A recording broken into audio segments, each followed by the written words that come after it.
जय श्री कृष्ण। महान कृष्ण भक्त मीराबाई का विवाह चित्तौड़ के महाराणा भोजराज के साथ हुआ था, लेकिन दुर्भाग्य से विवाह के कुछ सालों बाद ही उनके पति की मौत हो गई, जिसके बाद वे भगवान श्री कृष्ण को पति मानकर हर समय उनकी आराधना में लीन रहने लगी थी। इसके बारे में उन्होंने एक पद में कहा है कि मेरे तो गिरिधर गोपाल दूसरो न कोई, जाके सिर मोर मुकुट मेरो पति सोई। अपने पति की मृत्यु के बाद उनका ज्यादातर समय श्री कृष्ण की भक्ति में ही व्यतीत होता था और इस कारण से वे अपनी पारिवारिक जिम्मेदारियों पर ध्यान नहीं दे पाती थी।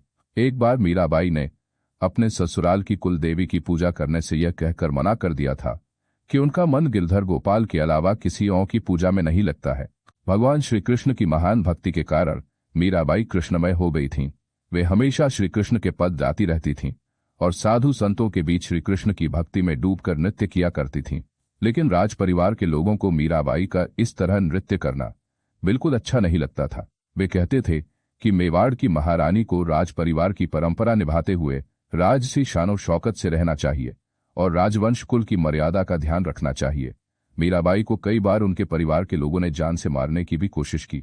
उन्हें विष का प्याला दिया गया, उनके पास फूलों की टोकरी में सांप भेजा गया तथा उन्हें नदी में डुबाकर मारने की भी कोशिश की गई, किंतु भगवान श्री कृष्ण ने हर बार प्रकट होकर उनके प्राण बचा लिए।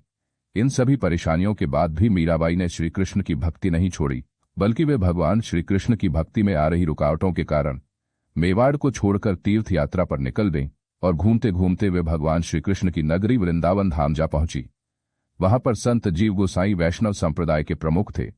मीराबाई ने संत जीव गोसाई को संदेश भिजवाया कि वे उनका दर्शन करना चाहती हैं, लेकिन संत जीव गोसाई ने शास्त्र और लोक मर्यादा के कारण मीराबाई से मिलने से मना कर दिया और मीराबाई को संदेश भिजवाया कि वे किसी औरत को अपने सामने आने की इजाजत नहीं देते हैं।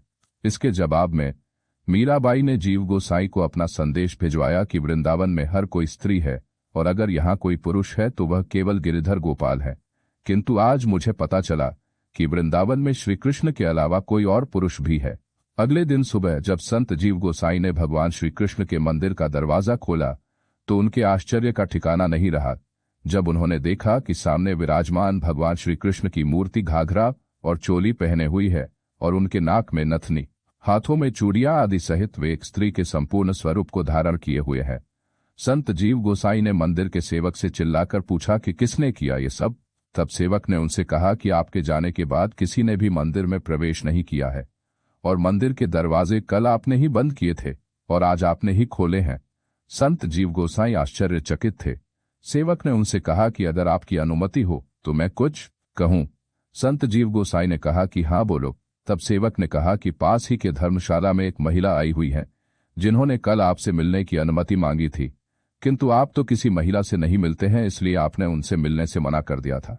परंतु लोग कहते हैं कि वो कोई साधारण महिला नहीं बल्कि भगवान श्री कृष्ण की बहुत बड़ी भक्त है। वे जब भजन गाती हैं तो हर कोई अपनी सुध-बुध खो देता है और जब श्री कृष्ण भक्ति में लीन होकर वो नाचती हैं तो स्वयं कृष्ण का स्वरूप ही लगती है।